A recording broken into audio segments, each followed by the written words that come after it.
We have received over 70 questions by email from grammar teachers. We just thank all of you who have sent them. They cover a broad spectrum of grammar teaching issues.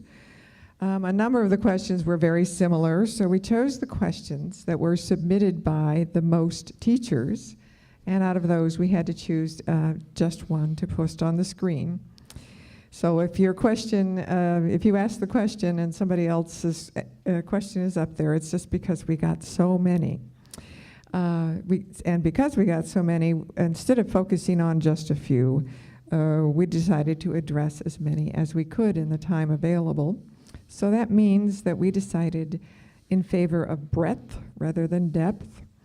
If there's anything you want to follow up on, you can always contact us through email or our websites, and we will post those at the end of the session.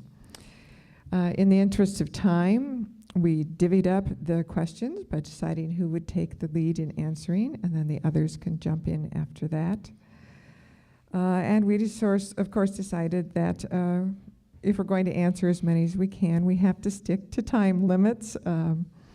As I said, we could just sit here and talk about grammar teaching until midnight at least, but we only have until 11:15. Just lied to you. I said they were all emailed by teachers. Well, I guess I'm a teacher. I decided to post the first question. Here. This is a question that I have asked many, many people over the years. I am a poster child for grammar translation. After 4 years of French in college, I could read and write quite well, and I could not carry on, proverbially, a conversation about the weather. So whenever I run into these people that Michael so much admires and hates, who are successful second language learners, I always ask them this question. And I'm going to pose it. We have two successful language learners here, so I'm going to pose it to them now. Keith and Michael, as successful second language learners, how would you describe the role of grammar in your own language learning experiences? And I think Keith is going to start. Okay, and we'll be seated for these questions. Can you hear me okay in the back? Yes? All right, good. My foreign language experience started in high school with French, a little bitty school in Mississippi, 2 years of French, and of course we learned grammar, and I was actually very good at it back then. Then after that I had a year of Spanish in high school, and when I went overseas, before I went to Saudi Arabia, I studied Arabic. Before I went to Malaysia, I studied some Malay. And then before I went to Japan, I studied some Japanese. And for me, learning grammar, there were two goals, I guess I would say, in mind. One of them was I actually am an intelligent person in my first language. And I would like to come across to all these other people that I'm meeting as an intelligent person in my second, third, fourth language. And yes, it's true that we're all going to make grammar mistakes. That's part of the process. But if there is a way to limit how non-grammatical or how incorrect my second, third, fourth language is going to sound, I'm all for that. And I thought grammar teaching really helped with me and a lot there. Now, that's talking about accuracy, but grammar was also important because grammar doesn't just mean accuracy. In fact, I would probably say it's not anywhere near the top of the meaning. For me, grammar is about structures, patterns that will actually let you do something. You know, I'm a tennis fanatic, and I remember in Japan, again, it's one thing if you study French and Spanish as an English speaker, but Japanese, Arabic, they do things really differently in those languages. And I remember in Japan, people would call me on the telephone, one of my biggest fears, because it's easy to operate face-to-face, right? Work with the body language. But on the telephone, we had nothing. And they were calling me up to say, basically, yes, let's play tennis tomorrow at 9 o'clock at these courts 10 miles away. I didn't have a car. So I was trying to say, I'm going to take the train. Can you pick me up? Will you meet me at the train station? I needed, as a language learner, if clauses. If I take the train, what do I do? So for the first year there, I remember I would call and say, tomorrow I take the train, okay? You be there, okay? Okay. And then that's how I did if clauses. And I realized I'm a pretty good tennis player, but I sound pretty not so good in Japanese. And finally, someone explained to me how to do if clauses in my Japanese class. And it's a much more complicated. You think English is complicated with if clauses. Japanese has many kinds of if clauses. So for me, it's about sounding intelligent or is equal to whatever I am in my first language, and then also being able to function. I'll turn over to Michael there. Yeah, my main foreign languages are French and German, and it's perfectly clear to me that I don't speak them brilliantly, but I speak them much better than I would if I hadn't learnt a good deal about their grammar while I was learning them. But the most striking case for me is in two other languages, which I don't know terribly well, Italian and Spanish. I've got upper intermediate reading knowledge of both of them. I can read Italian and Spanish fairly well. I can speak Italian up to a point. I can't speak Spanish. And the difference is not really to do with the amount of exposure, the amount I know of the languages. It's very simply that early in my approach to Italian, I was going on holiday to Italy. I bought Teach Yourself Italian, and I learned lessons 1 to 6. And lessons 1 to 6 in that kind of book at that period had all the verb grammar. So I can make present tenses, past tenses, futures, and conditionals in Italian, and I can make sentences. I've never done that with Spanish. I know almost the same amount of Spanish from a point of view of vocabulary, but I can't make a single sentence. I can ask for a couple of beers and say thank you, and that's it. I can't make sentences because I don't have the verb grammar. I could talk in infinitives, but I don't want to.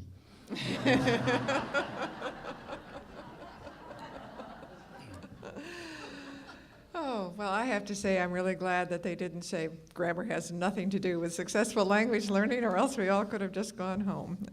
So thank you. I'll turn the second question now over to Michael Swan. Yeah, it's an interesting question. If grammar teaching works, why does grammar teaching not equal grammar acquisition? Specifically, why do students frequently make mistakes with the simplest grammar rules for years? I suspect there are two ways to take this question, and I think it was meant as a rhetorical question, meaning we teach grammar, but students don't get it all right, so what's the use of teaching grammar? That's very easy to deal with. It's like saying we plant seeds, but the seeds don't all come up, therefore it's no use planting seeds. Well, planting may not guarantee growth, but it beats the hell out of not planting seeds. That's just faulty logic. But behind it, there is a genuine, interesting question, which we don't really know the answer to. We teach grammar, but they do go on making mistakes. Some mistakes fossilize. Why? We don't entirely know why, but I think we can come up with some suggestions. First of all, there's too much grammar in a language for everybody to get it all right. Something's got to go. You can't get it all right in real time, especially when speaking. Some things have to be dropped. Also, an interesting question is whether the point of grammar stands out for the learner, whether it's salient. Does the learner actually perceive this point? It needs to stand out psychologically, and the learner may not have a mental slot for that particular point of grammar. If the learner speaks Chinese, then the learner doesn't have a mental slot for making plural nouns, because Chinese doesn't put plurality into its grammar. And that makes it psychologically more difficult to pay attention to plurals in a language that does have plural nouns. That thing gets under the radar.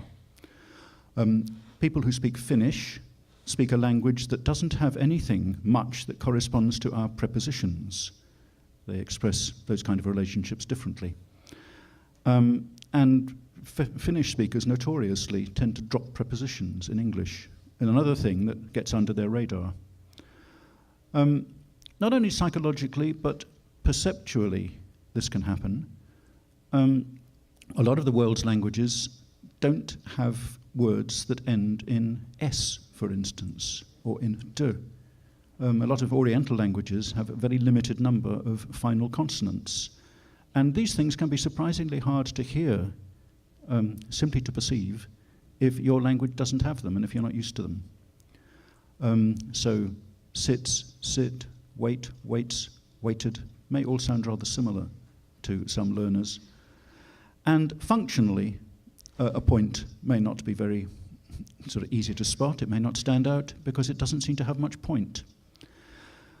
And for third person S, which is the thing people always raise in this connection, it's an easy rule, we teach it, but they go on getting it wrong. Why? Well, third person S gets the thumb down on all of these counts. It's pointless. For many learners, it's not very easy to perceive, doesn't correspond, doesn't have a part in a salient system that people understand and can relate to. So that's one of the reasons I think why. And I would just add to that, for me, that if a student can use grammar correctly in exercises and on tests, that's good. That means the student has a good start. It does not mean the student has reached the finish line. The finish line is internalization. So basically, for me, this questionnaire is asking, why does internalization take so much time and how does it work? And the answer is, we don't know. We don't know how or when the brain kicks in to internalize grammar. Mistakes are absolutely natural. I don't think they're anything to worry about unless they become fossilized, and then you have a more difficult problem. Keith? I would add to that agreeing with Betty, that errors are, now we see errors as a natural part of the process. It's not this either or, a light switch that you've taught something and then suddenly they get it. It's going to take time to develop, and of course there will be mistakes along the way, which is actually good for our job security if you think about it, right? I would also look at the question that's been posed, which was simplest, I think it was something about simplest mistakes or something like that, right? Or I think it was the simplest grammar rules. Define simple, because I think one thing is that people will say they just don't get articles. Okay, if you have something like enjoy plus a gerund, I can see that might be simple, but when you have something like articles are treated as if there's only one article usage, when in fact there might be 8 or 9 or 10 different article usages, which we lump together in one grammar point called articles. I think that's why present perfect is so tough, because present perfect has so many usages, right? Mm-hmm. All right, mm-hmm. And the next question? Well, but it is also true of final S, which the rules are simple, but it has so many uses. It makes a verb singular and it makes the noun plural. I mean, what kind of sense does that make? And there are other, you don't put it here, you do put it there. All right, we'll go on to the next question, which is for Keith. Okay, question number 3 is about explicit grammar teaching, or not. The question is, I would be curious as to your stance on direct teaching versus experiential learning. What is a model argument for the explicit teaching of grammar as a foundation for communication? And so I'm going to talk about the first question a little bit more here, and that is, I think, getting at explicit teaching versus an immersion sort of situation, where if we just expose you to enough grammar, you'll magically pick this up. I would still say that even if you're going to teach in that immersion type of program or experiential program, for me, it's about speeding things up. It's about being efficient. My students don't have the luxury of 21 years to figure it out. So they're with me for 14 weeks, let's say. If I'm required, as some programs might require you to actually teach in an experiential kind of way, it's one thing just to be a native speaker at the front of the room babbling and giving lots of I plus 100, just blah, blah, blah, on and on and on. It's quite a different thing that you actually know what the ESL language structures are, so that you can actually provide a rich context. In other words, if I know that today I'm working on verb to be, and I'm not just doing verb to be plus anything, I'm going to do verb to be plus subject, verb, and an adjective. So he is Chinese, or he is tall, or something like that.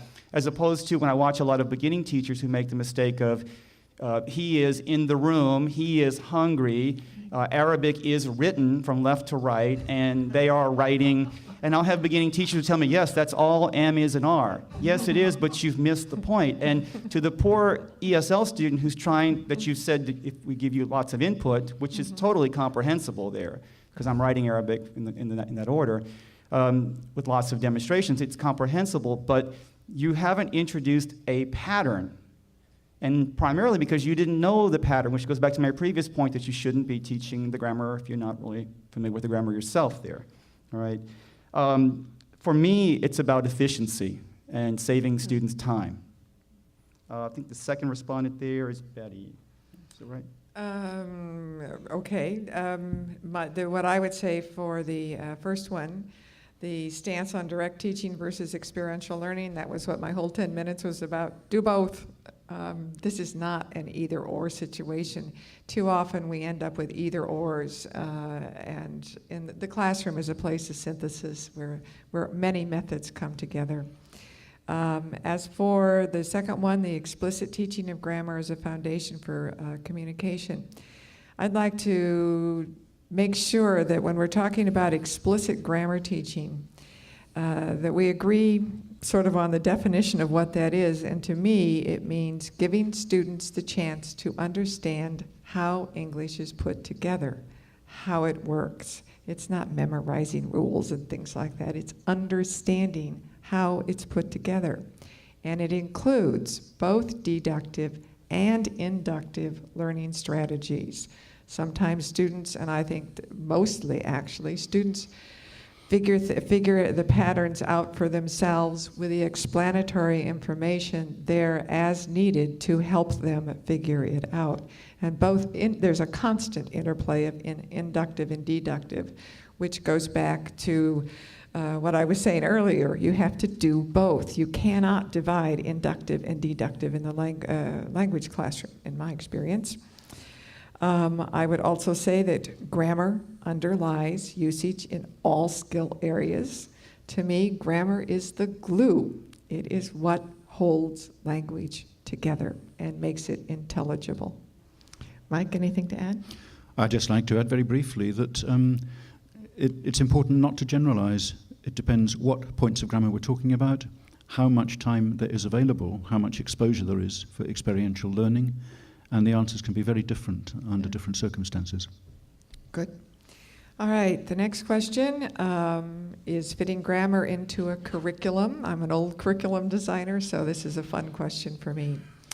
What are the benefits or drawbacks of setting aside a grammar course in a skill-based curriculum? Well, I'll take that first question first, then I'll come to the next one. As I'm sure you know, there are two ways, this is just broad strokes, two ways of fitting grammar into a grammar component into a curriculum. Very broad strokes. One is you can start with a developmental skills activity and slot in the grammar. That's generally called focus on form these days. Or you can start from a grammar base and slot in developmental skills activities. I call that grammar-based teaching.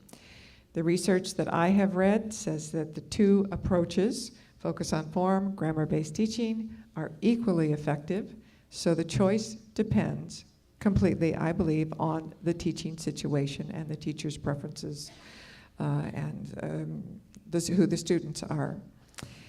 If, however, for example, if you're teaching 3 contact hours, you have 1 3-hour class a week with your students, I'm sure focus on forms would be the much better choice. If, however, and this is the question here, if, however, you're teaching in an IEP with 25 contact hours or more, it makes a whole lot of sense to me to have a separate grammar class, to have a class where students can really focus on the structure of English, see how it works, play around with it, ask all the questions they want to ask, and get a lot of feedback on accuracy. Students don't like to make mistakes. They like to have time to focus on accuracy and not just here and there when they're doing a little reading or doing a task or something. I think probably for me the most important reason for having a separate grammar class is that it gives the students a chance to really get a handle on a structure. You cannot teach the passive in 15 minutes. I don't think students can catch the passive just by noticing occasionally. And my experience with students is that they prefer to get the whole picture. They prefer to get the whole concept. That they, for example, if you teach one adjective clause over here and then I'm sticking another adjective clause a few weeks later, it seems very random and piecemeal to them.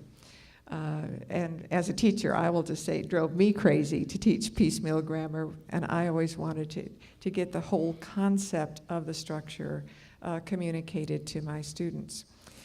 And as a curriculum designer, it's just logistically easier. I think it's a nightmare to say, okay, you teach this chapter, you teach that chapter, you teach that chapter, we'll split the book, or no, you teach the passive and you teach pronouns. It's very confusing for teachers and students. And then finally, a grammar class is, I really want to emphasize this, a grammar class is a developmental skills class. It's not teaching rules. You are developing usage skills.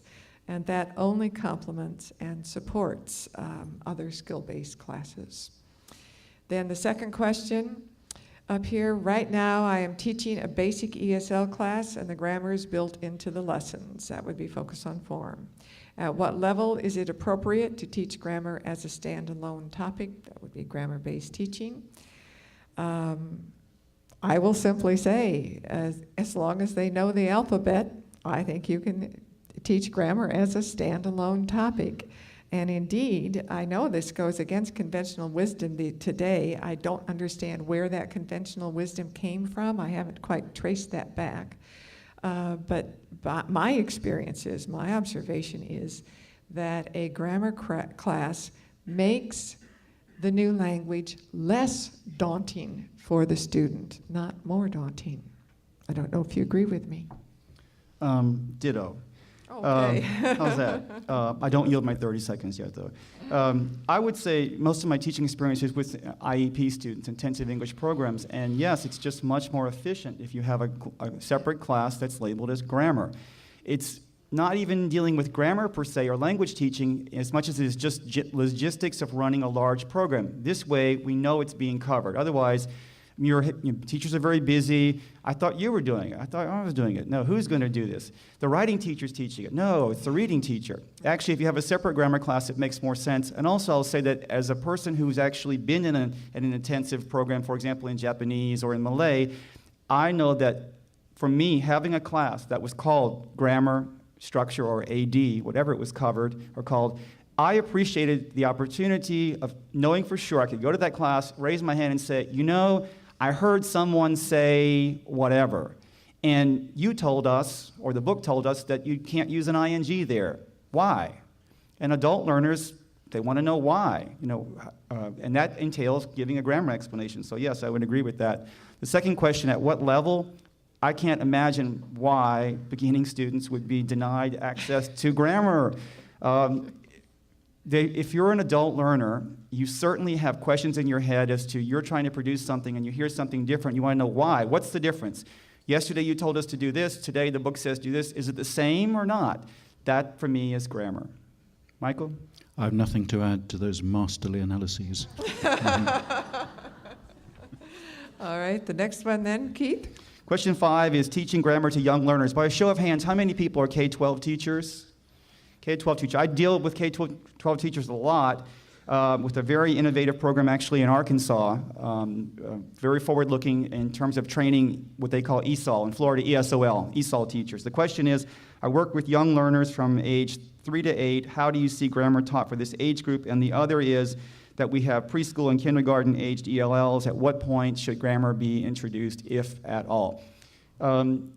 The way K-12 is often divided up in workshops that I do, K through 2, or P2, pre-kindergarten, is often done separately. I would say that if you have students, and I'll use the United States here, if you have students who are non-English speakers, who are in your pre-kindergarten, first grade, second grade classes, they actually are going to have the benefit of 18 or so more years of being exposed to English, provided that they are not living in a situation, I'll use Orlando where I am, where they are in Spanish, for example, all day. They go home to Spanish, and the only input they're getting is from you, the teacher, if you happen to be a teacher who doesn't speak Spanish to them at school. In that case, they're really not in an ESL situation. They're really in an EFL situation.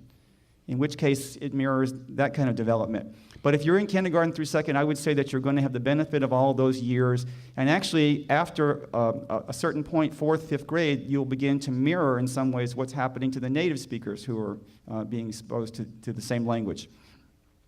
The example or the problem I always run into with a lot of K-12 teachers is they're not familiar with what ESL language issues, for example, grammar or vocabulary, really are.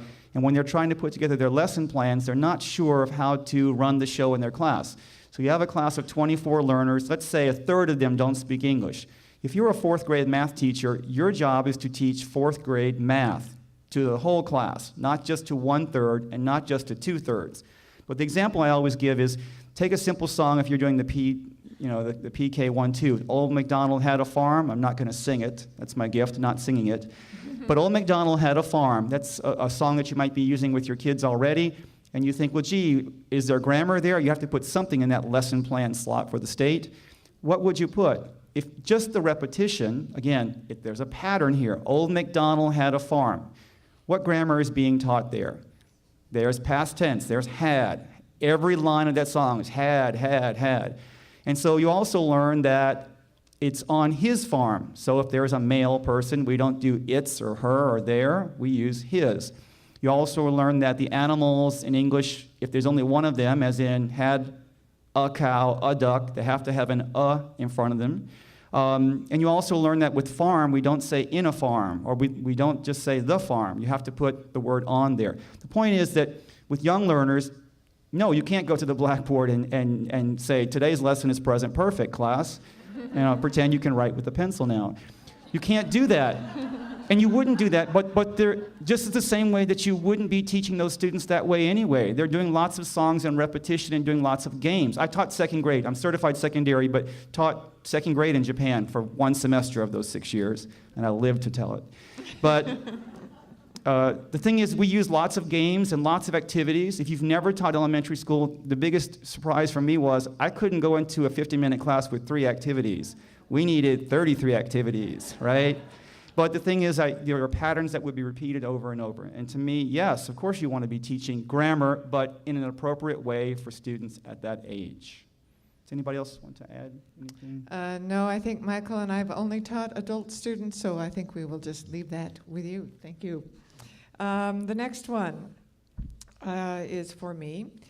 Sometimes students find it difficult and boring to learn grammar. What are the teaching methods of making grammar easier and interesting to them? Well, the first thing I have to say is that I always loved teaching grammar, and I think grammar is a whole lot of fun, so maybe I'm biased.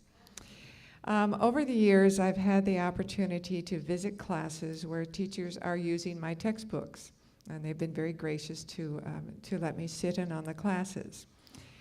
But I've noticed in some classes that the students are disengaged and bored and staring at their shoes or looking out the window, whereas in other classes, the students are engaged and active and having fun, and they're using exactly the same materials, but different methods and different teachers.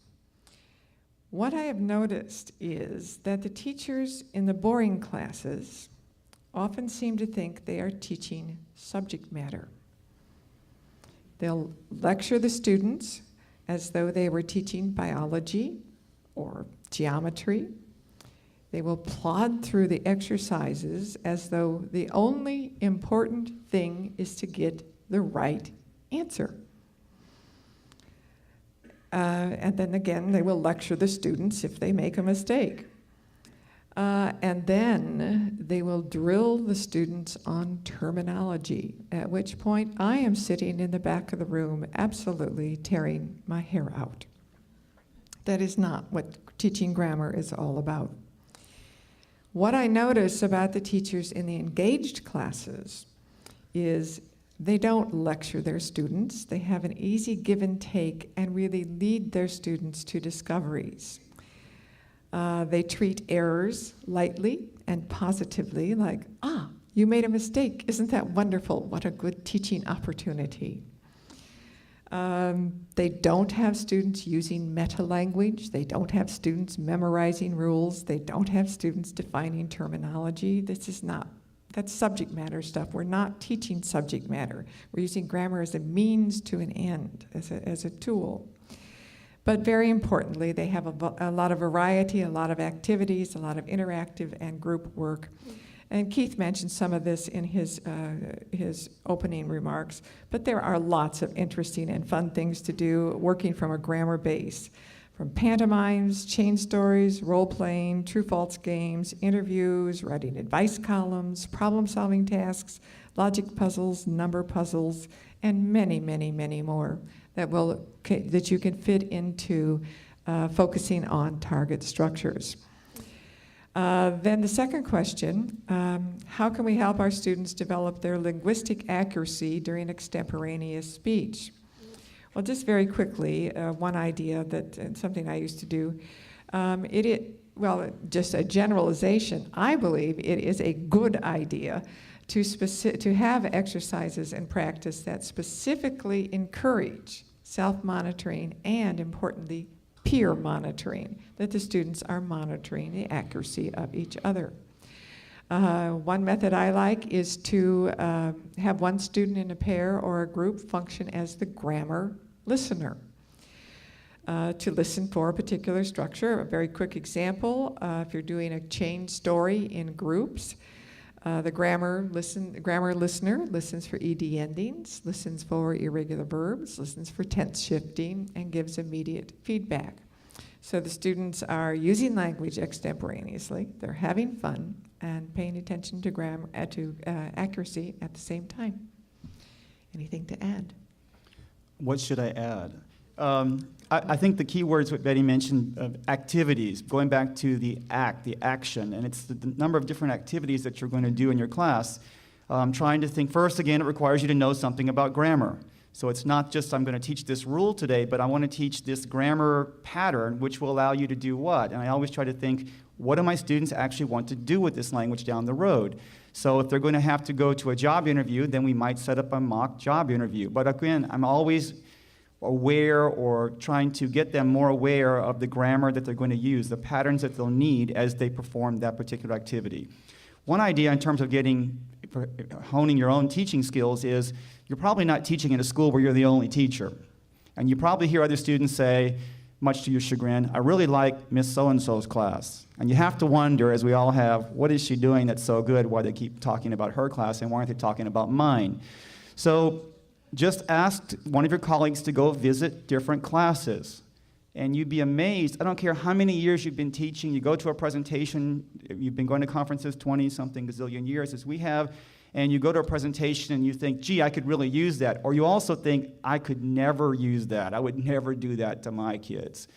That also is valuable information. And how many times have you seen an activity demonstrated where you think, that's a great activity if only they would, and you're able to do that, to tweak it, to make it fit your students. So try to observe as many classes as you can by their teachers and take advantage as you have here at this conference of seeing other activities. Michael? Nothing to add. They've said it. They said it all. Okay, the next one is for Michael. Yeah. Question is there any evidence that students have better learning outcomes when grammar is presented and practiced in context? Well, there's no robust evidence about learning outcomes for any approach to teaching grammar, really. Obviously, we're all in favor of contextualization, as we're in favor of democracy and motherhood. And so we should be. But it is important to avoid oversimple attitudes, I think. There's a current dogma put forward by people who are interested in task-based learning that acquisition can only occur during communicative activity. It's a dogma, there's no evidence for it.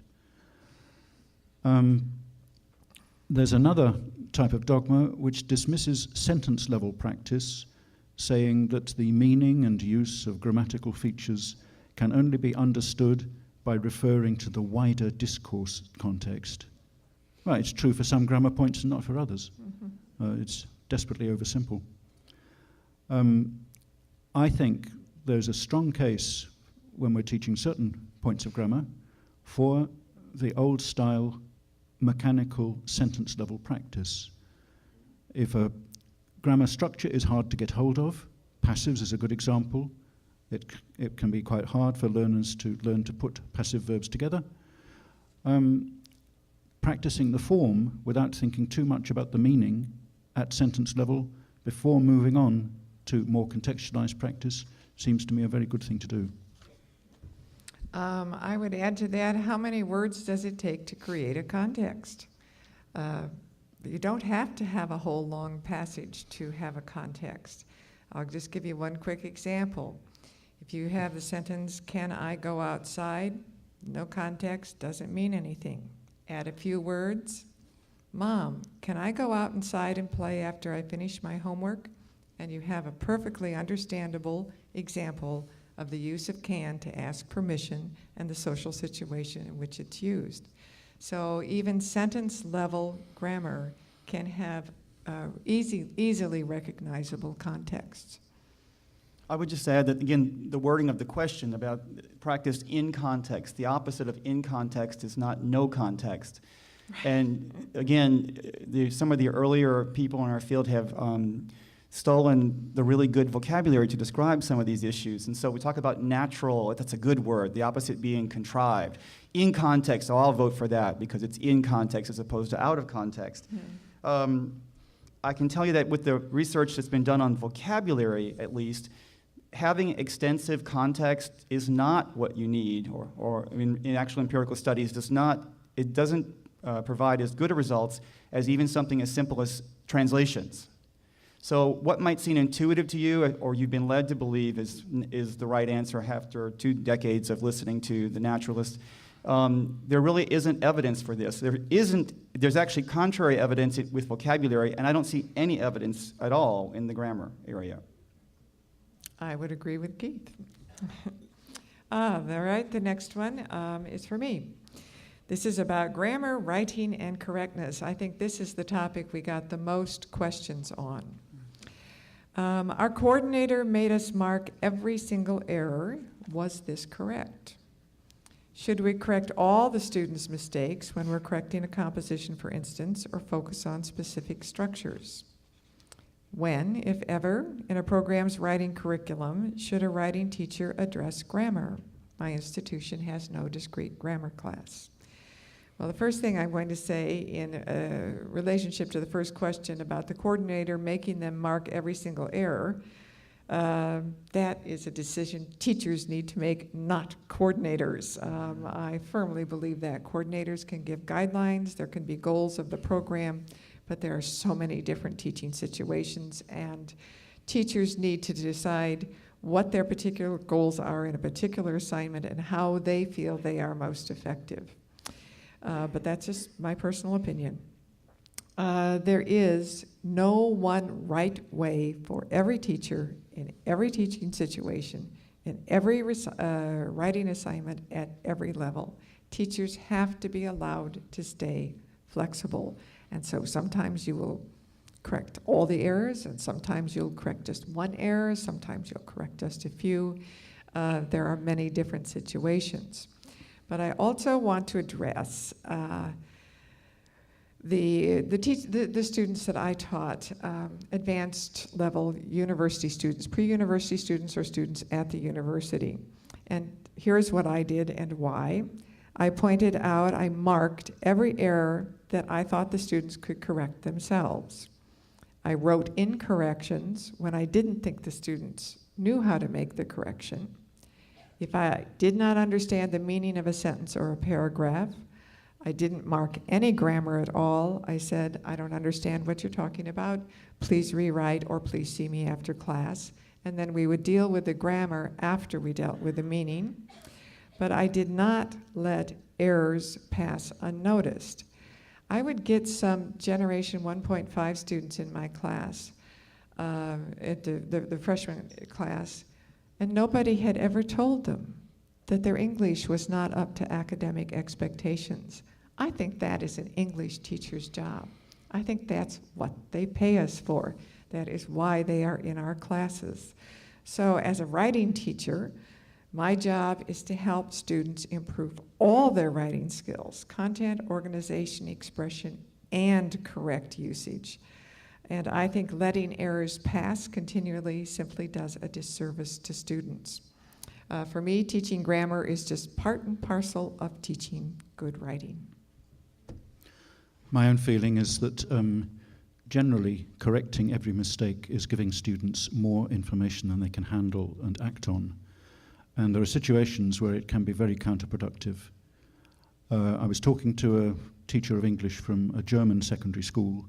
She said a lot of her colleagues correct all the students' mistakes in writing and in speech, and the effect of that is that what they get in their classes is what's called in German fehlerfreies Schweigen, which means silence with no mistakes.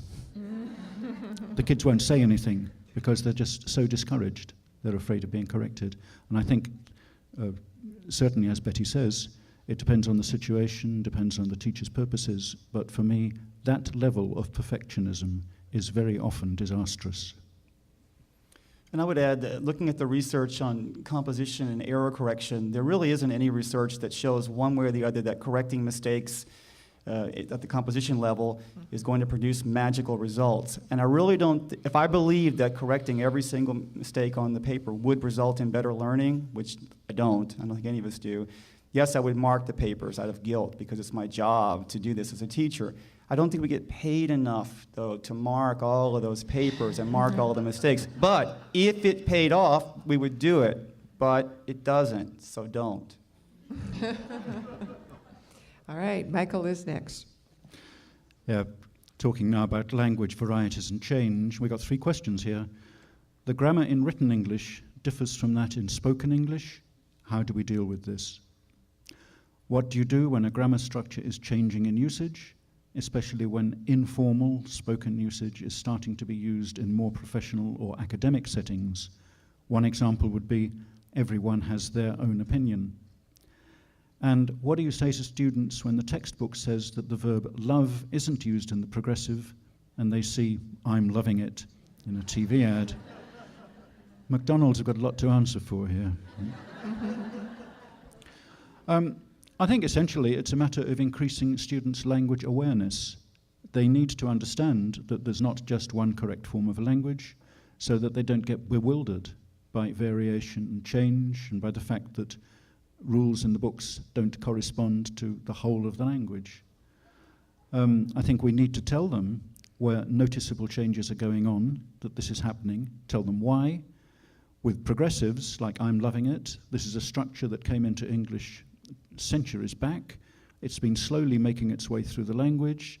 There are still a few verbs that are holding out in their trenches, but they're being overrun, and verbs like understand and now love are getting used in the progressive. This happens. It's what happens in language. And learners need to understand that it's a natural progression. It's interesting about they, singular they, which has been in the language for centuries. Everyone has their own opinion, moving more and more into formal registers now. It's never been wrong, but it's always been rather informal, and it's getting more acceptable in formal registers. Another thing for students to understand, that there are register differences, and these can develop and change. There are some differences between spoken and written grammar. Some of them are quite important, so we need to point these out to the students, teach them about them, at least at more advanced levels.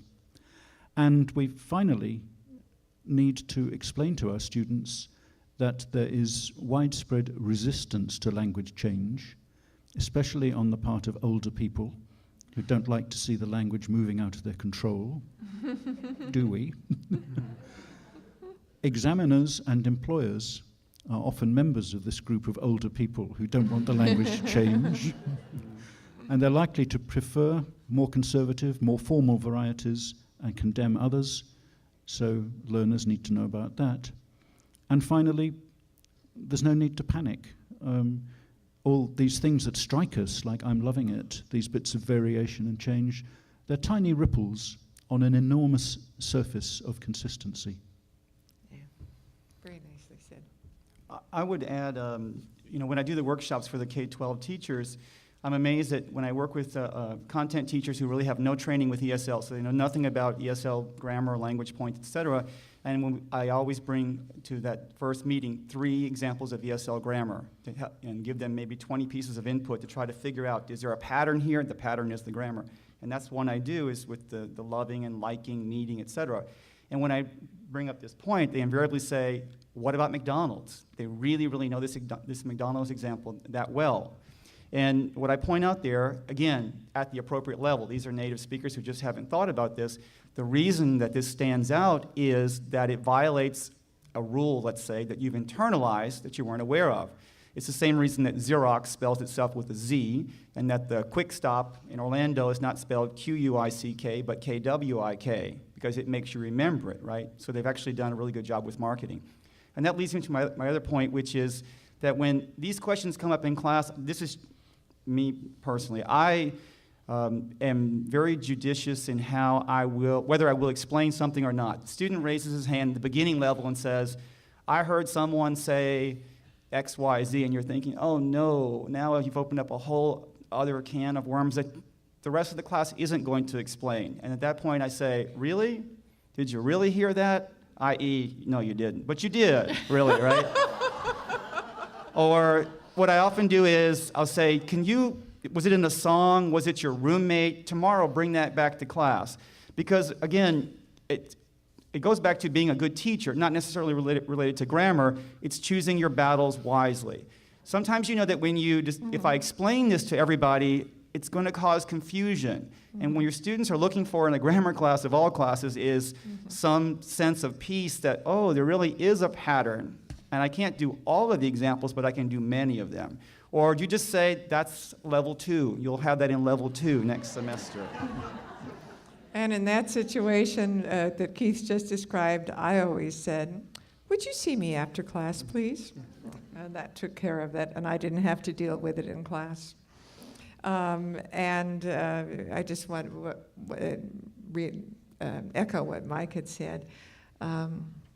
About the importance of teaching register. And one story that I like very much, how the older people are perhaps resistant to change.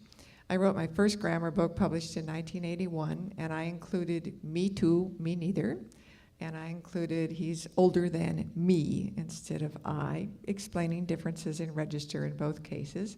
And I sent the book to my 9th grade grammar teacher who taught me grammar. She was an ex-WAC, and if you didn't learn grammar, she'd pound your forehead on the table.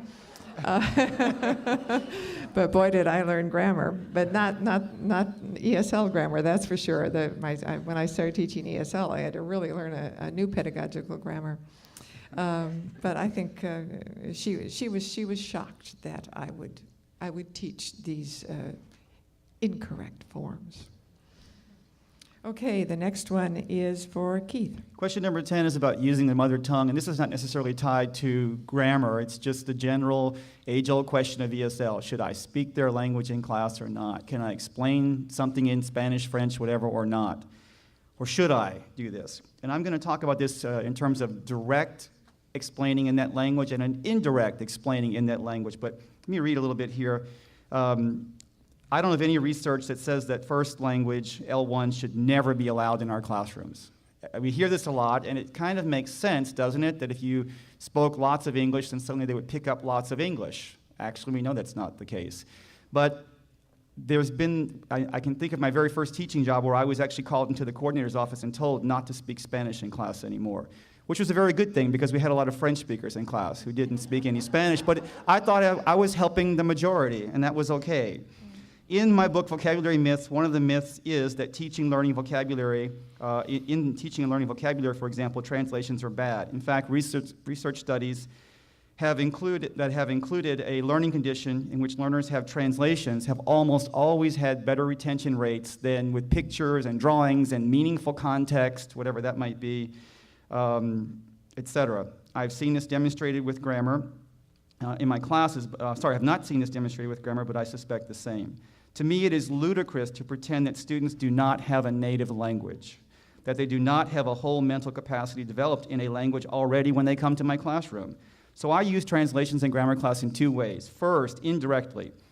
Here's an example. In many first languages, no article is used when you're talking about professions. So for example, Romance languages, my sister is doctor, right? I know that's what they do in their first language, so when I go to the board and I am teaching professions, for example, I'm well aware that in my class who speaks French, Spanish, Portuguese, etc., and I know that when I write the example on the board, I'm going to underline the word a.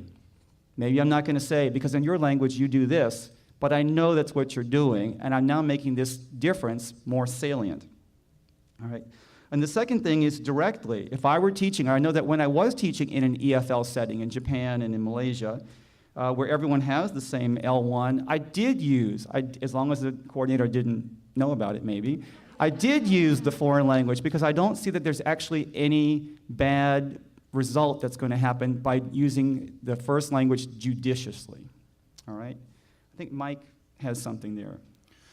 Yeah, I think this dogma goes back to the early 20th century when more and more British people were going to other countries to teach their language, and they didn't want to have to learn the languages that was spoken in the country. So it's very convenient for them. The way I conceptualize this for myself is just like this. If I was now learning Mongolian, elementary Mongolian, would I want my grammar explanations in Mongolian? No. It's a bad old dogma. There's no basis for it. Okay, I'm going to ask the panelists to give very quick answers for the next few questions, and then we'll get to our final question. So Mike, yours is next, number 11, Michael. Yeah, we haven't got time to teach all the grammar. What matters most? Without the time to cover a lot of grammar, which aspects would generally be most important to review for a 20-hour, 10-week, high intermediate advanced writing class? This is a very important question. It's essential to prioritize. You can't teach everything. You can only teach what matters most, and perhaps not all of that. The teacher is the best placed to make these decisions. The teacher knows best what points, in his or her view, most affect comprehensibility and acceptability in the student's speech and or writing. And the teacher will deal with those points. A mistake like, can you lend me pen, is probably low priority from most points of view. A mistake like one I was told about the other day, I helped cook my wife last weekend, is probably does need dealing with. I would add to that yes, the answer is that it depends, and nobody knows your students better than you do, so this is a selection that you should make depending on the actual language needs of your students. And if anybody wants to know what I would teach in this particular 10-week class, email me and I'll give you my list. Okay, number 12, Mike. Yeah, first language influence. Given that we have limited time to cover all the intricacies of grammar in our courses, is there a grammar inventory of key errors that speakers of a particular language tend to make and would therefore need to practice more? Well, for speakers of certain languages, yes, there is. There's a book called Learner English, edited by Swan and Smith. Cambridge University Press. Covers the most important difficulties that speakers of about 20 or so languages and language groups have with English. It's a terrific book.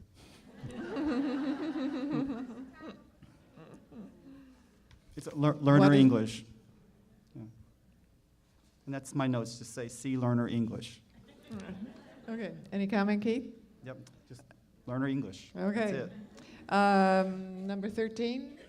Very quickly, in grammar class, how much should we talk about the grammatical terms so that students would understand what they are learning without feeling overwhelmed or confused? The answer is as little as possible. How much terminology do students really need to know? For example, should we insist on that students use the term past participle? No. Or third form, or holding up 3 fingers? Is that equally acceptable, effective? I think that's a great idea.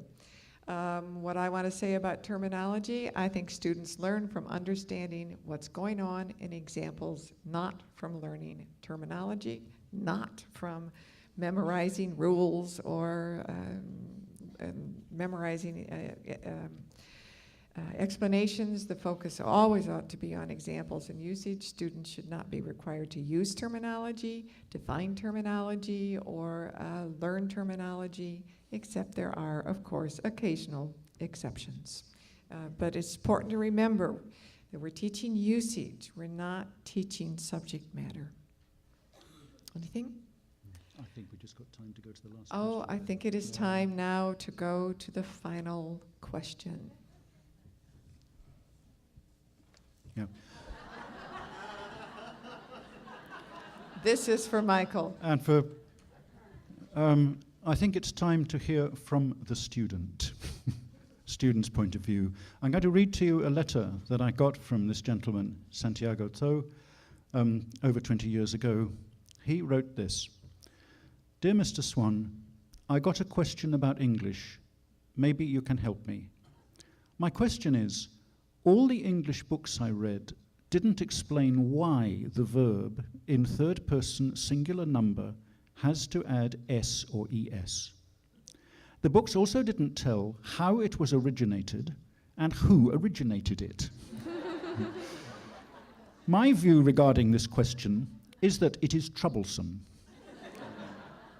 It is tantamount to slip of tongue.